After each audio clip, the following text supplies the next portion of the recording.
Let's take another circuit question. इस question में हमें दे रखा है that an electric lamp of 20 ohm and a conductor of 4 ohm are connected to a 6-volt battery as shown in the circuit. First, we have to calculate the total resistance of the circuit. Second, calculate the total current flowing in the circuit. Third, calculate the potential difference across both lamp and the conductor. Fourth, calculate the power of the lamp. मतलब हमें एक question दे रखा है जिसमें एक circuit है, इस बार दो रेजिस्टर है। माइंड यू हमारे पास में दो रेजिस्टर है। फर्स्ट आपको ऐसा लगेगा कि रेजिस्टर का सिंबल तो ये होता है, मैंने एक ही रेजिस्टर ड्रॉ किया है तो मैं दो क्यों बोल रहा हूं। See I have told you again and again in the chapter that all the appliances we connect to a circuit are a resistance. आपके घर पे लगा हुआ फैन, बल्ब, टीवी सब कुछ एक तरीके से रेजिस्टेंस ही है। So therefore this electric lamp और the bulb I have shown you over here is also a resistance of 20 ohm. मतलब हमारे पास सर्किट में कितने रेजिस्टेंस हैं? टोटल 2। क्वेश्चन ने हमें दे रखा है दोनों का रेजिस्टेंस, बैटरी दे रखी है और पहली चीज पूछी है that we have to find the total resistance of the circuit. तो पहले हम लोग सारी गिवन क्वांटिटीज देख लेते हैं। फर्स्ट ऑफ ऑल कोई भी सर्किट हो तो क्या करना चाहिए, मैंने आपको जैसे बताया था, draw the current flow in the circuit. उसके लिए सबसे पहले बैटरी देखो, where is the battery, here is the battery. Battery का पॉजिटिव टर्मिनल ये है, नेगेटिव ये है, तो सबसे पहले हम क्या करेंगे, we will draw the current flow. तो positive terminal, negative terminal, current कहाँ से स्टार्ट होगा, इधर से, और जो भी सर्किट में हुआ हो करंट आएगा तो टोटल यहाँ पे वापस। करंट कहाँ कहाँ पे बनाना है, wherever you see a resistor, यहाँ से निकला इधर वापस आया, current goes into the ammeter and this is the current flow. अब हमें सबसे पहले क्या करना है, सारे रेजिस्टर्स को एनालाइज करना है। रेजिस्टर सीरीज में है या पैरेलल में है, वो कैसे देखते हैं, is the current dividing. See there is two difference between series and parallel. Series में हमेशा करंट सेम रहता है, करंट डिवाइड नहीं होता है, और सीरीज में एक और चीज क्या होती है, वोल्टेज डिवाइड हो जाता है। वैसी उल्टी चीज पैरेलल में होती है, पैरेलल में करंट डिवाइड होता है बट वोल्टेज सेम रहता है। अब आपको हमेशा हर क्वेश्चन के लिए दोनों चीजें नहीं देखनी, क्या करंट डिवाइड हो रहा है, क्या वोल्टेज सेम है। You don't need to see both current and voltage. आप खाली करंट देख लो तो वोल्टेज आपको अपने आप पता चल जाएगा। Basically if the current is dividing the voltage will remain same, but if the current is not dividing the voltage will change. So I personally prefer कि कोई एक चीज अगर आप पकड़ोगे तो दूसरी आपको अपने आप पता चल जाएगी। So you always have to see the division of current. Voltage भूल जाओ, हमेशा करंट फ्लो देखो।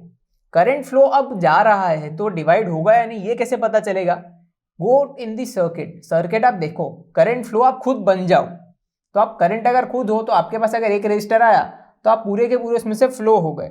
अगर आप कहीं आगे जा रहे हो और आपको ब्रांचिंग दिख रही है तो आपको कैसे पता चलेगा यहाँ पे करंट डिवाइड होगा या नहीं होगा। Imagine yourself as a group of friends. आप जा रहे हो और आपको दो रास्ते मिले तो आप क्या करोगे, थोड़े फ्रेंड शायद एक रास्ते चले जाए, दूसरे थोड़े उधर, therefore your group is dividing. Now this happens with the current as well. Branching दिखेगी तो करंट डिवाइड हो जाएगा, ब्रांचिंग नहीं है तो करंट डिवाइड नहीं होगा। मतलब नॉर्मल सर्किट जा रही है, रेजिस्टेंस में से पूरा करंट निकला, यहाँ पे भी पूरा करंट चला गया, कहीं पे भी ब्रांचिंग नहीं हो रही, as it is negative terminal में करंट चला गया, therefore there is no branching, hence this is a series connection. मतलब हमने पहली चीज तो क्या पता लगा ली, that the connection is a series. अब सीरीज है अगर तो सीरीज के लिए हमने एक फॉर्मूला पढ़ा है, what is that, the equivalent resistance in series is the algebraic sum. हमारे पास यहाँ पे दो ही रेजिस्टर है, मैंने कंडक्टर को R1 नाम दे दिया है और लैम्प को R2, तो हम अलजेब्रिक सम कर देते हैं नॉर्मल। R1 क्या है 4 and what is R2, it is 20। So the total equivalent resistance becomes 24 ओम। यहाँ पे RS है ये because this is the equivalent resistance of the circuit, मैं इसको क्या लिखूंगा, REQ। तो ये हमने क्या सॉल्व कर लिया, हमारा first part of the question. Second part की तरफ जाते हैं। सेकंड पार्ट ने हमें पूछा है calculate the total current in the circuit. Current find करने के लिए क्या करेंगे, सबसे पहले हम लोग इक्विवेलेंट रेजिस्टेंस की मदद से इक्विवेलेंट सर्किट बनाएंगे ताकि हम सर्किट को एज अ होल एनालाइज कर पाए। So let's do that, let's make an equivalent circuit out of this equivalent resistance. So I have made you N equivalent circuit. इसमें हमने क्या किया, दोनों जो रेजिस्टेंस थे उसकी जगह हमने एक रेजिस्टेंस लगा दिए। जैसे कि मैंने आपको पहले बताया था, इक्विवेलेंट सर्किट बनाते हुए आप बाकी सारी चीजें एक बार के लिए भूल सकते हो। Because we are only considering the equivalent resistance. तो हमारा करंट फ्लो कैसा रहेगा, जैसा पहले था, करंट तो हमेशा पॉजिटिव से नेगेटिव ही आएगा, तो करंट फ्लो भी हमारा क्या हो गया, लाइक दिस। अब हमारे पास जो मैंने एक रेजिस्टेंस दिखाया वो what is that, the equivalent resistance which is of 24 ohm. So this is our EQ, it is of 24 Om.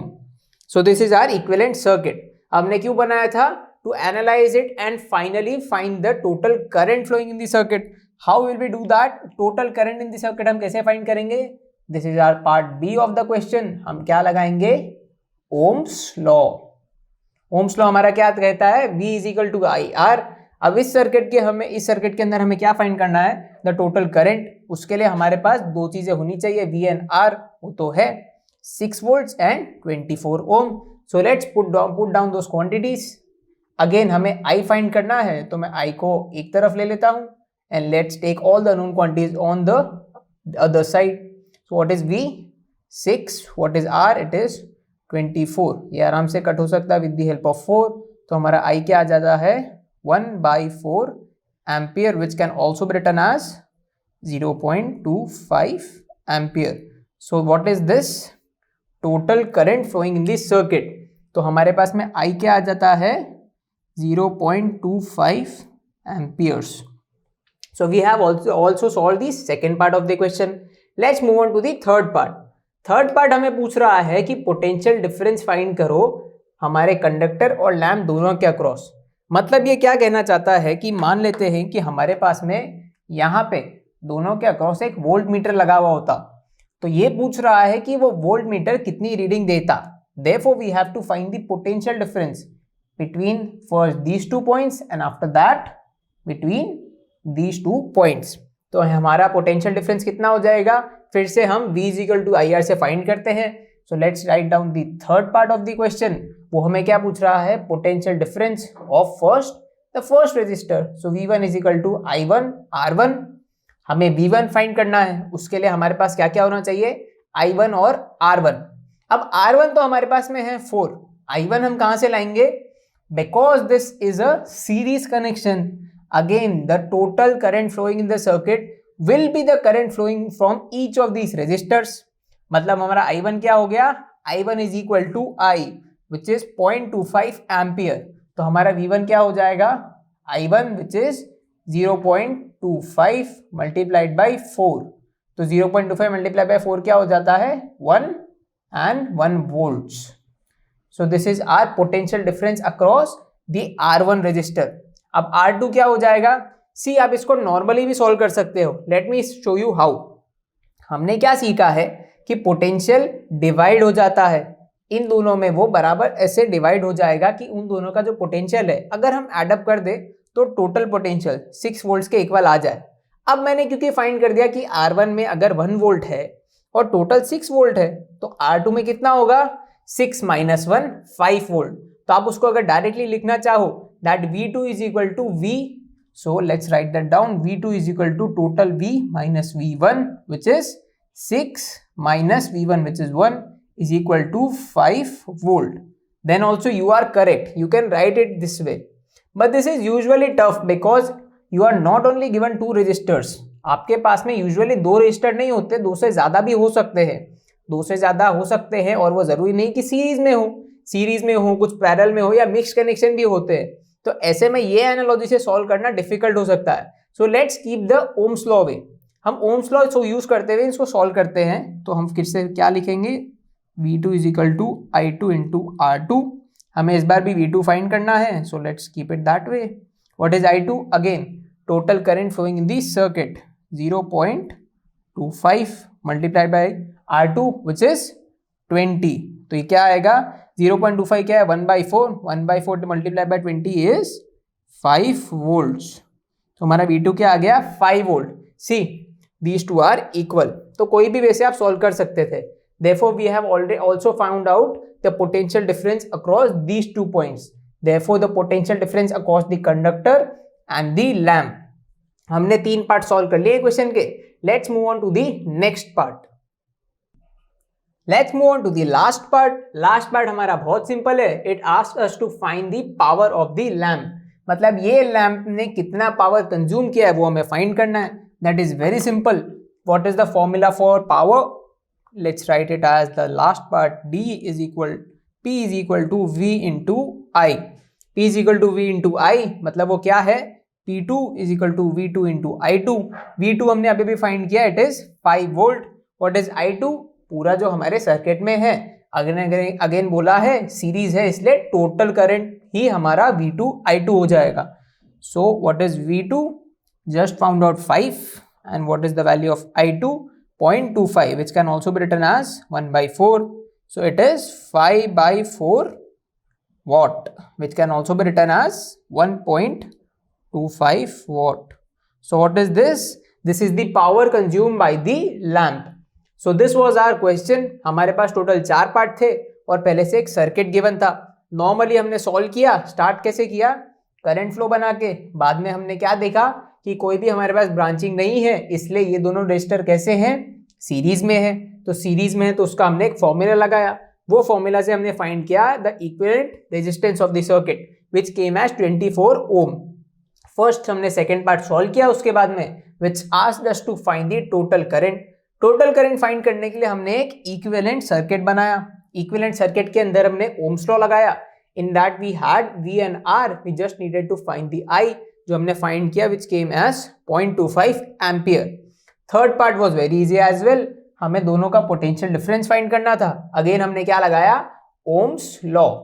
Ohms law लगाया हमने इसके अंदर. तो हमने क्या देखा कि इस बार हमारे पास में V नहीं है, हमें I और R प्रोवाइडेड है.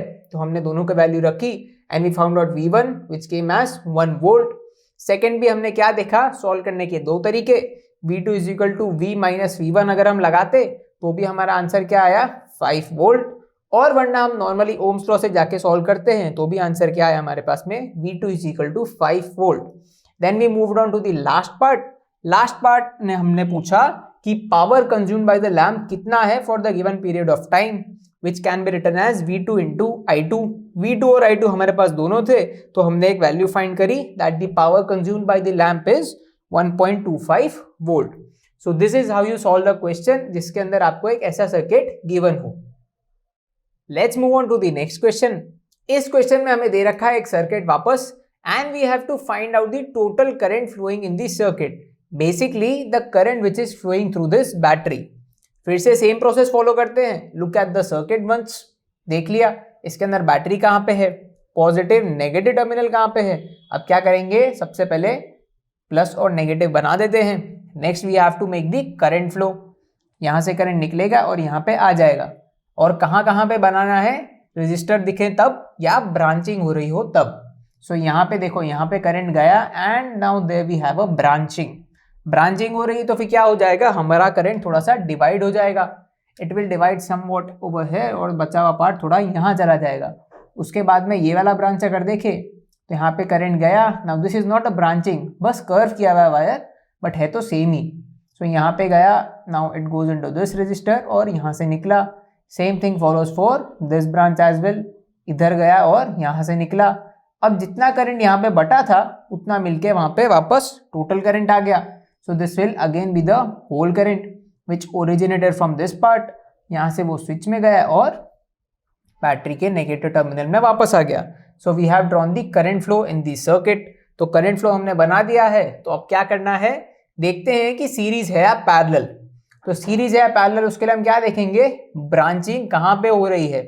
सी टोटल करंट गया, यहाँ पे ब्रांचिंग हो गई. So it is dividing. The current is dividing. Hence these two branches are in parallel. ये दोनों ब्रांचेस पैरेलल में है क्योंकि करंट डिवाइड हो गया. अब ये पैरेलल में है तो हमारे पास एक फॉर्मूला है 1/Rp is equal to 1/R1 plus 1/R2. But यहाँ पे इसके अंदर एक एक रजिस्टर थोड़ी है, अलग अलग तरीके से उन ब्रांचेस को देखते हैं. Whenever you solve a question like this, go for the branches first. Main circuit से पहले ब्रांचेस को सॉल्व करो. पहला ब्रांच ये है, सेकेंड ब्रांच ये है, तो फर्स्ट ब्रांच को एक बार ले लेते हैं. फर्स्ट ब्रांच के अंदर अब यहाँ से भूल जाओ कि डिवीजन हो रहा था, खाली इस ब्रांच को कंसीडर करते हैं. यहाँ पे करंट गया, यहाँ से इस करंट पे इस रजिस्टर में आया और यहाँ पे पूरा निकल गया. Therefore, there is no further branching in this branch itself, but we have two registers. एक R1 दूसरा R2, और वो दोनों कैसे हैं, सीरीज में है, because there is no further branching, therefore R1 and R2 are in series. And the same thing goes for this branch. इस ब्रांच को आप कंसीडर करें तो यहां से जितना करंट यहाँ पे गया उतना ही R4 में गया और वो बाद में बाहर निकल गया। तो इस ब्रांच में भी R3 और R4 कैसे हैं, सीरीज में है। तो पहले हम फर्स्ट ब्रांच के लिए लिख देते हैं। Now for the first branch we have a series connection, series में है, therefore let's take the equivalent resistance of this branch. The first branch has R3, तो R3 क्या हो जाएगा हमारा, R1 प्लस R2। ये क्यों लिखा मैंने, because R1 and R2 are in series, तो उन दोनों का टोटल क्या हो जाएगा, 10 plus 10 is equal to 20 ohm. तो हमारा R3 क्या आ गया, 20 ओम। 20 ओम क्या आया, इस ब्रांच का इक्विवेलेंट रेजिस्टेंस। सेम हम इस ब्रांच के लिए करते हैं। अब क्या लिखते हैं, what is the equivalent resistance of the second branch. Second branch में हमारे पास में जो R3 और R4 है उसका इक्विवेलेंट हम समझ लेते हैं R5। So what is R5, R3 plus R4, it is also 10 and 10, तो 10 प्लस 10 ये क्या हो जाएगा हमारा 20 ohm. So this is R5। हमारे पास R3 और R5 आ गए, तो हमने क्या फाइंड किया, ये वाले ब्रांच का इक्विवेलेंट कितना है 20, और ये वाले ब्रांच का इक्विवेलेंट कितना आ गया हमारे पास में 20। तो अब ये हमने 20 तो फाइंड कर लिया है, but what are these two branches in, ये दोनों कौन से कनेक्शन में, पैरेलल में है। तो इसको हम थोड़ा सिंप्लीफाई करके एक इक्विवेलेंट सर्किट बनाते हैं ताकि ये दोनों ब्रांचेस बराबर पैरेलल में कैसे हैं वो देखे। तो मैंने एक इक्विवेलेंट सर्किट दोनों के लिए बना दिया है।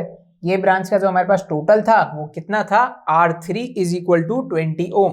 तो इसको लिख देते हैं R3, एंड नीचे वाले ब्रांच का क्या था R5, दैट इज ऑल्सो 20 ओम।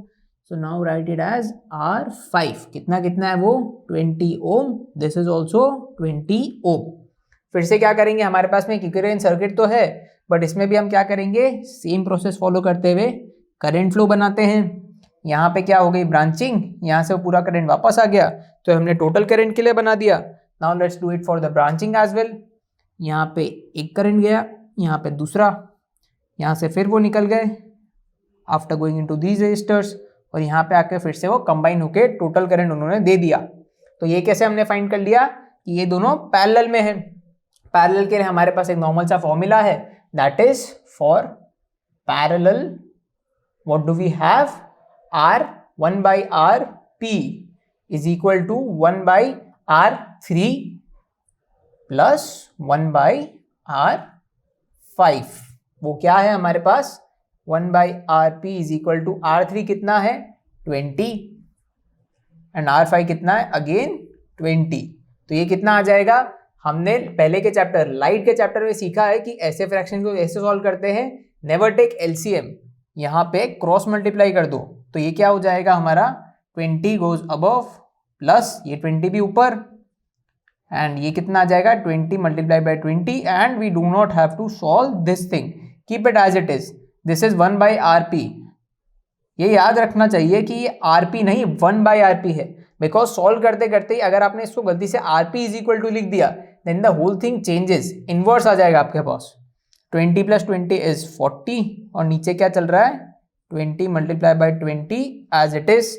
एक 20 से 40 काट देते हैं, that becomes 2, and these 2 goes with 10। 1 by RP हमारा क्या हो जाएगा, 1 by RP is equal to 1 by 10। So what is RP, इसकी मदद से हम RP लिखे तो वो क्या आएगा, RP is equal to, just इसका रेसिप्रोकल कर देते हैं, it is equal to 10 ohm. So this is the equivalent resistance of the whole circuit. हमने क्या किया, एक सर्किट बनाया इक्विवेलेंट, जिसमें हमने ये चारों रेजिस्टर की जगह पे सिर्फ एक रेजिस्टर लगाया है। चलो अब वो वाला इक्विवेलेंट सर्किट भी बना के देखते हैं। तो ये हमारा इक्विवेलेंट सर्किट आ गया, जिसके अंदर मैंने सिर्फ एक रेजिस्टर लगाया। अब वो रेजिस्टर कौन सा है, the equivalent resistance of the whole circuit which we have just find out, which can also be written as 10 ohm. तो हमारा क्या है ये Req which is equal to 10 ohm. तो फिर से क्या करेंगे, हम नॉर्मल सर्किट में करंट फ्लो बनाते हैं। करंट फ्लो कैसा आएगा, पॉजिटिव नेगेटिव, यहाँ से ये गया रेजिस्टर से गया, तो टोटल हमारे पास में एक नॉर्मल सर्किट है जिसमें एक बैटरी और एक रेजिस्टर है। अब हमें क्या फाइंड करना है, मेन चीज क्वेश्चन में हमें क्या पूछी गई है, calculate the total current flowing in the whole circuit. वो कैसे फाइंड आउट करेंगे, with the help of ohm's law again, which is normal. वो क्या कहता है, V is equal to I multiplied by R। हमारे पास V है which is equal to 3 volt, we already have R which is 10, हमें I find करना है। So it is very simple, I is equal to V by R। तो हमारा I क्या हो जाएगा, V रख देते हैं 3 एंड R क्या है 10। So I is equal to 0.3 ampere. तो हमने ये क्या फाइंड किया, this is the total current flowing in the whole circuit. तो क्वेश्चन हमने कैसे सॉल्व किया, सबसे पहले हमने हमारी मेन जो सर्किट है उसको एनालाइज किया कि करंट कैसे फ्लो हो रहा है, बाद में वो बनाया। बाद में हमने क्या देखा, where is the current dividing, current division है, मतलब वो ब्रांचेस दोनों पैरेलल में है। Basically this whole branch and this whole branch are in parallel connection. अब हमने क्या सीखा, सबसे पहले हम ब्रांचिंग सॉल्व करते हैं। मेन सर्किट को एक बार भूल जाओ और खाली ब्रांचेस को सेपरेटली सॉल्व करो। ये ब्रांच को हमने पहले देखा तो इसमें हमने क्या देखा, करंट फर्दर कहीं पे भी डिवाइड नहीं हो रहा है, मतलब ये रजिस्टर और ये resistor R1 and R2 are in series. उसके लिए हमने एक इक्विवेलेंट निकाला विच इज 20। बाद में हमने दूसरी ब्रांच देखी, दूसरी ब्रांच में भी हमने सेम चीज देखी कि that R3 and R4 are in series again. For that we also solve which also came as 20। तो उन दोनों के लिए हमने एक इक्विवेलेंट सर्किट बनाया, that R3 and R5 are now in parallel. उसके लिए हमने फिर से सॉल्व किया with this formula and we got the equivalent resistance as 10 ohm. ये 10 ओम क्या है, पूरे सर्किट का equivalent resistance, therefore made an final equivalent circuit and this is the equivalent circuit। अब हमें क्या फाइंड करना था, current. Current we solve using the Ohm's law, V is equal to I R. हमारे पास V है, R है, I हमें फाइंड करना है तो वो हमने ऐसे लिख दिया, what is V 3 volt, what is R the equivalent resistance 10 volt 10 ohm. So I came as 0.3 ampere. So this is how you solve a circuit in which आपके पास में पैरेलल और सीरीज दोनों मिक्स दिए हुए हो। Now let's take a question for 3 resistors. In this question we have to first find the equivalent resistance of the whole circuit and secondly we have to find the current going through the resistor R2। तो अब question में फिर से क्या करेंगे, same process follow करते हैं। एक बार सर्किट को अच्छे से एनालाइज करते हैं, देख लिया, उसके बाद में बैटरी ढूंढते हैं। बैटरी यहाँ पे है तो उससे क्या होगा, करंट फ्लो होगा। करंट फ्लो ऐसा जाके ऐसा तो आएगा ही। Now let's move the current through the whole circuit. यहाँ से ओरिजिनेट हुआ और यहाँ पे एक ब्रांचिंग हो गई, so it will be a branching. यहाँ पे करंट डिवाइड हो जाएगा और यहाँ पे डिवाइड होने के बाद में और नीचे फर्दर वापस डिवाइड हो रहा है। लेट्स सी, यहाँ पे करंट डिवाइड होगा लाइक दिस। यहाँ से पहली ब्रांच देख लेते हैं, ऊपर यहाँ पे गया, नो फर्दर डिवीजन, और यहाँ से एज इट इज करंट यहाँ पे आ गया। नीचे जाते हैं तो नीचे यहाँ पे क्या हो गया, वापस करंट का डिवीजन। यहाँ पे फिर से करंट क्या हो गया, दो पार्ट्स में फिर से डिवाइड हो रहा है, so we have another division. थोड़ा करंट इधर जाएगा और बचा हुआ इधर चला जाएगा। यहाँ पे जाने के बाद एज इट इज यहाँ से ऐसे निकल जाएगा, उसके बाद इधर से वो निकला and it goes on and it moves out like this. ये दोनों जो करंट है वो कंबाइन होकर क्या करेंगे, जो हमारे पास में ये वाला करंट था इसके इक्वल आ जाएगा लाइक दिस। वो करंट यहाँ पे जाएगा and finally makes the whole current back again. ये दोनों डिवाइड होके फिर से क्या करेंगे, जितना करंट यहाँ से फ्लो हुआ था यहाँ से वो फिर से फ्लो होगा, goes on to the switch, और ये हमारे पास क्या आ गया, पूरे सर्किट में करंट फ्लो। करंट फ्लो हमने ड्रॉ कर लिया। अब क्या करेंगे, सारे रेजिस्टर्स को देखो। अब रेजिस्टर्स कैसे देखेंगे, first of all look at the branching. Branching कैसे हो रही है वो देखते हैं, करंट फ्लो की मदद से ही देखेंगे। The current is first of all dividing over है, यहाँ पे मतलब डिवाइड हो रहा है तो हमारे पास ब्रांचेज हैं। This is the first branch, this is the second branch. सबसे पहले किसको सॉल्व करते हैं, ब्रांच को। Let's look at the easier one. ये वाली ब्रांच थोड़ी इजी दिख रही है तो वो देख लेते हैं। करंट यहाँ पे गया, एक रेजिस्टर में गया और एज इट इज बाहर निकल गया। Therefore there is no further branching भी नहीं है and there is no further resistors connected. There is only one resistor that is R1 which is of 5 ohm. दूसरी ब्रांच अब अगर हम देखें तो यहाँ पे हमारे पास कुछ दो रेजिस्टर दिख रहे हैं, देखते हैं कैसे हैं वो। यहाँ पे जो करंट जा रहा है इट इज फर्दर डिवाइडिंग, किसके बीच में, पहली तो एक ये ब्रांच है और दूसरी एक ये वाली ब्रांच है। अब वो दोनों ब्रांचेस को सेपरेटली सॉल्व करते हैं, तो पहले ये वाली ब्रांच देख लेते हैं। यहाँ पे करंट गया, इसमें से निकला एंड एज इट इज इधर चला गया, no further branching, no further resistors connected. ये वाली जो सेकंड ब्रांच है हमारे पास जो लास्ट बच गई है, इसके अंदर भी करंट जितना यहाँ पे जा रहा है उतना फर्दर निकल रहा है। अगेन सिंपल एज दैट, एक रेजिस्टर सारी ब्रांचेस में लगे हुए हैं। सबसे पहले किसको सॉल्व करेंगे, सबसे पहले ब्रांचिंग इधर हो रही है, तो ये हमारे लिए एक तरीके से मेन सर्किट हो गया, क्योंकि एक ब्रांचिंग होने के बाद में यहाँ पे हमारे पास फर्दर ब्रांचिंग भी है। तो सबसे पहले क्या करेंगे, सबसे बाहर वाली ब्रांचिंग को सॉल्व करेंगे। तो ये ब्रांच को अभी नहीं छेड़ते हैं, सबसे पहले ये वाले ब्रांच को दे लेते हैं। यहाँ पे हमारे पास फर्दर ब्रांचिंग है, अब ना इसमें ना इसमें कहीं पे भी फर्दर ब्रांचिंग नहीं है। Basically this is the last branch, let's solve this. इसके अंदर ये जहां पे जितना भी करंट गया होगा इन दोनों में वो डिवाइड हो गया है, so therefore they are in parallel connection. मतलब क्या हुआ, R2 and R3 are in parallel, so we have a parallel connection between what, R2 and R3।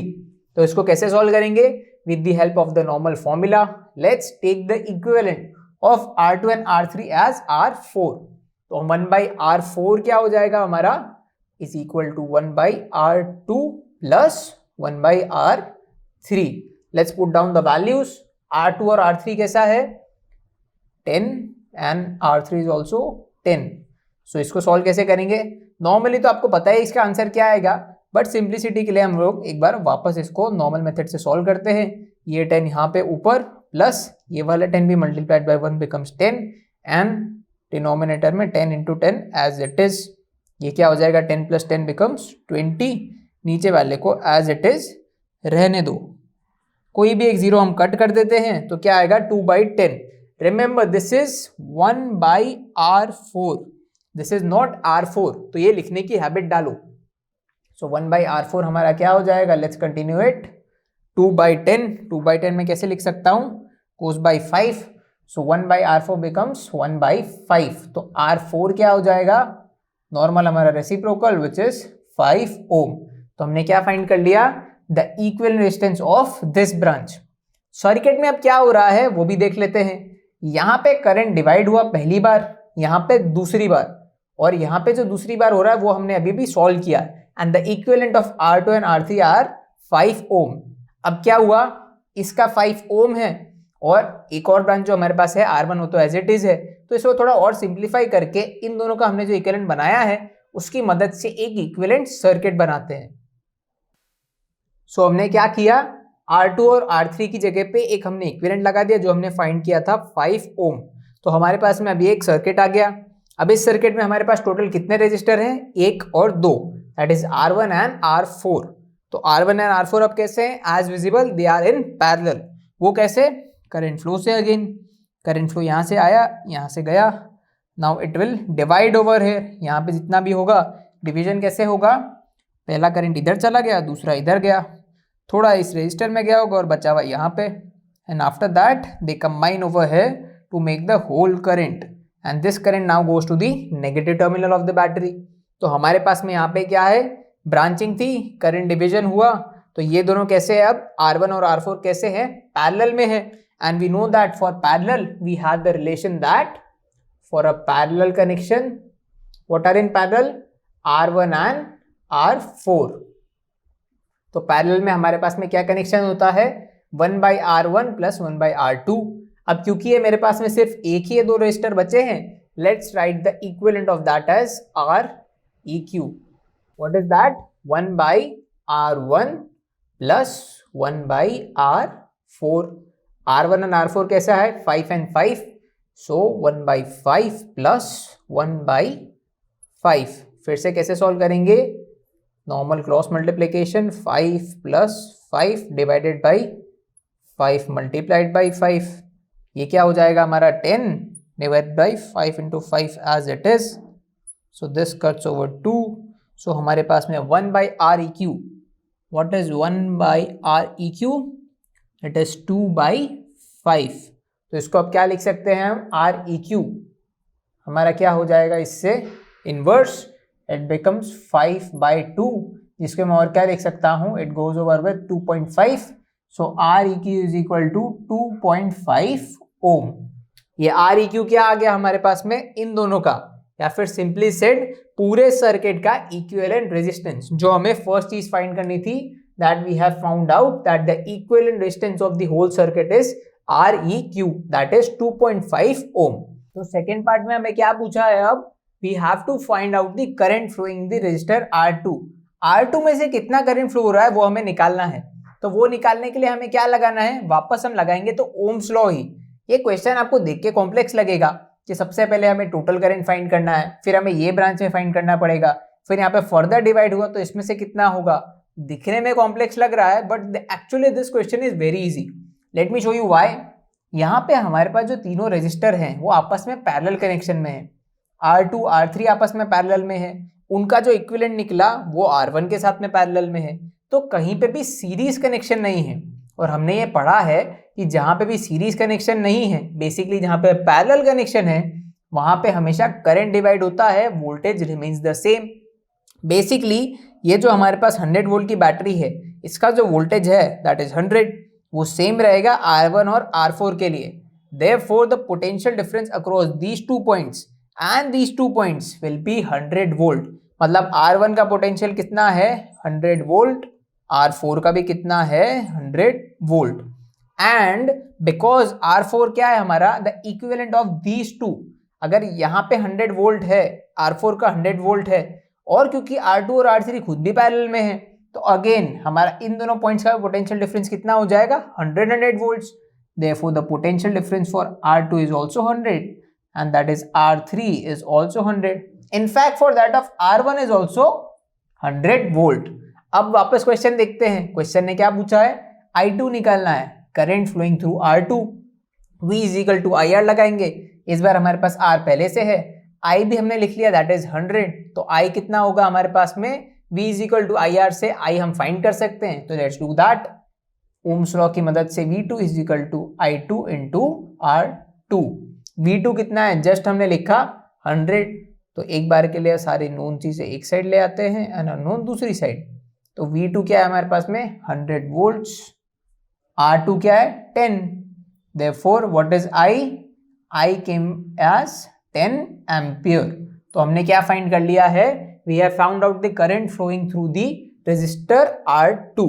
So this is how you solve the question। हमने सबसे पहले क्या किया, दिखने में सर्किट भले ही कॉम्प्लेक्स लग रहा था but actually it was very easy. हमने क्या देखा, करंट फ्लो बनाया, वी सॉ दैट यहाँ पे R1 और ये वाला ब्रांच कैसा है पैरेलल में। फर्दर अगर हम नीचे जाएं तो R2 और R3 भी कैसे थे पैरेलल में। सबसे पहले हमने क्या किया, सबसे एक्सटर्नल ब्रांच को सॉल्व किया। This is the most external branch because it is away from the main circuit. तो हमने ये ब्रांच को कैसे सॉल्व किया, वी केम इट एज, हमारे पास में R2 और R3 कैसा है पैरेलल में, सो हमने पैरेलल कनेक्शन बनाया। उससे हमने क्या पता लगाया कि R2 और R3 का इक्विवेलेंट क्या हमने लिया R4, दैट इज 5 ओम। वो 5 ओम हमारा R4 कैसा है, R1 के साथ में पैरेलल में है। तो R1 और R4 कैसे हो गए पैरेलल में। उसके लिए हमने सॉल्व किया तो हमारा इक्विवेलेंट रेजिस्टेंस कैसा आया 2.5 ohm. Then we move on to the next part. Next part में हमने क्या किया, we calculated the current flowing through R2। वो हमने कैसे किया, because all of them are in parallel, तो सबका वोल्टेज कैसा रहेगा same, that is equal to the voltage of the battery 100 volt. तो तीनों का 100 वोल्ट है, तो हमारे पास R2 के लिए अब वोल्टेज भी है, we have the resistance, so we can easily calculate the current. I2 is equal to V2 by R2। V2 क्या है हमारे पास में 100, R2 क्या है 10, तो हमारे पास में करंट फ्लोइंग थ्रू R2 क्या आ गया 10 ampere. So this is how you solve the question for a parallel circuit.